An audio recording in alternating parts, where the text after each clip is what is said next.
ಪ್ರಿಯರೇ, ದೇವರು ಒಳ್ಳೆಯವರು, ಒಳ್ಳೆಯದನ್ನೇ ಮಾಡುವವರಾಗಿದ್ದಾರೆ.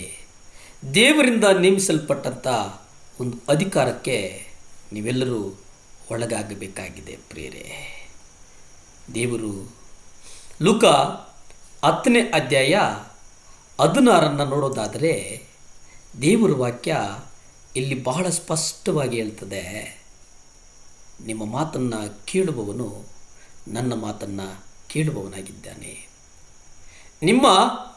ನಿಮ್ಮನ್ನು ಅಲಕ್ಷ್ಯ ಮಾಡುವವನು ನನ್ನನ್ನು ಅಲಕ್ಷ್ಯ ಮಾಡುವವನಾಗಿದ್ದಾನೆ.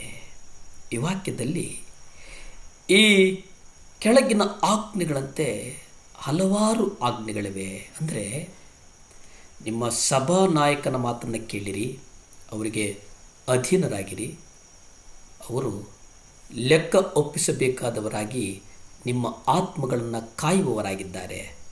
ಅವರು ವ್ಯಸನ ಪಡದೆ ಸಂತೋಷದಿಂದ ಇದನ್ನು ಮಾಡುವಂತಾಗಲಿ, ಏಕೆಂದರೆ ಅವರು ವ್ಯಸನದಿಂದಿರುವುದು ನಿಮಗೆ ಪ್ರಯೋಜನಕರವಾದದ್ದಲ್ಲ.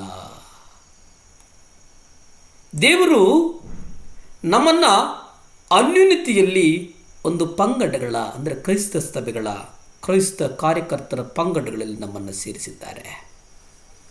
ಆದರೆ ನಾವು ನಾಯಕರಿಗೆ ಅಧೀನರಾಗುವುದು ಮತ್ತು ವಿಧೇಯರಾಗುವುದು ದೇವರು ನಮ್ಮಿಂದ ನಿರೀಕ್ಷೆ ಮಾಡ್ತಾರೆ.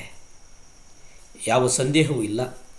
ನಾವು ಧರ್ಮಶಾಸ್ತ್ರದ ಈ ಮೂಲ ತತ್ವವನ್ನು ಯಾವಾಗ ಅರ್ಥ ಮಾಡಿಕೊಳ್ತೇವೋ ಆಗ ಕ್ರೈಸ್ತ ಸೇವಾ ಕಾರ್ಯದಲ್ಲಿ ಬರುವಂಥ ಅನೇಕ ಸಮಸ್ಯೆಗಳು ಪರಿಹಾರ ಆಗ್ತವೆ ಅನ್ನುವಂಥದ್ದನ್ನು ನಾವು ಗ್ರಹಿಸಬೇಕಾಗಿದೆ. ಪ್ರೇರೆ, ಯಾವನು ತನ್ನ ಜೀವಿತದ ಒಂದಲ್ಲ ಒಂದು ಅವಧಿಯಲ್ಲಿ ಇತರರ ಕೈ ಕೆಳಗೆ ಅಧೀನನಾಗುವುದನ್ನು ಕಲಿತಿಲ್ವೋ ಅವನು ದೇವರ ಸೇವೆಯನ್ನು ಎಂದಿಗೂ ಪರಿಣಾಮಕಾರಿಯಾಗಿ ಮಾಡೋದಕ್ಕೆ ಸಾಧ್ಯ ಇಲ್ಲ. ಆತನು ಒಬ್ಬ ಆತ್ಮಿಕವಾದಂಥ ನಾಯಕನಾಗುವುದಕ್ಕೆ ಸಾಧ್ಯ ಅಲ್ಲ. ಪ್ರಿಯರೇ, ದೇವಕುಮಾರನ ಉದಾಹರಣೆಯನ್ನು ತೆಗೆದುಕೊಳ್ಳಿ ನೀವು. ಆತನು ಬಾಲಕನಾಗಿದ್ದಾಗ ಯೋಸೇಫನ ಮತ್ತು ಮರಿಯಾಳ ಅಧೀನನಾಗಿ ಜೀವಿಸಿದನು. ಲೂಕ 2ನೇ ಅಧ್ಯಾಯ 51 ನೀವು ಗಮನಿಸಿ.